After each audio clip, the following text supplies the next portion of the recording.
Maraming nag-a-ask sa'kin kung anong iPhone case 'tong gamit ko, and ito yung ventilated case na ilalagay ko sa basket sa baba. Pero may mga situation na kapag gusto mo lang ng plain or muted na color, meron tayo ditong color gray. Pero kung makikita niyo yung difference niya, eto talaga suited siya for iPhone 16 kasi eto, dalawa lang yung hulmahan ng camera lens. But with this one, parang kung isipin mo puwede siya sa iPhone 16 Pro o Pro Max, eh, pero siyempre hindi naman sila magka-size. So before ko install, i-compare natin yung dalawang cases. Kung makikita niyo para silang MagSafe and white yung base ng magnetic rings niya. So ito na siya kapag naka-install, bagay pa rin naman talaga.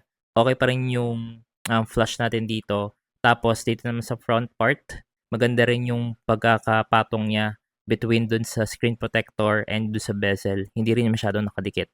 Tapos pagdating naman sa Type-C port, okey na okey din yung pagkakahulma dito and even with the buttons, okey din.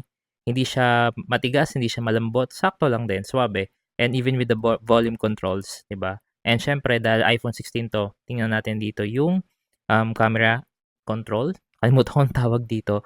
And yeah, okey pa rin, napipindot pa rin siya ng maayos. Pero siyempre pinaka-highlight nito, kailangan okey na okey pa rin yung magnetic capability niya.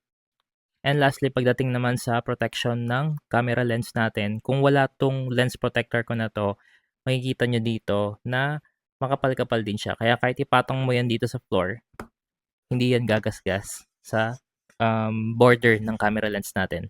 So yes, that's it. If you're interested with these products, ilalagay ko 'to sa product link below. If you want this orange, meron tayo niyan and itong gray color.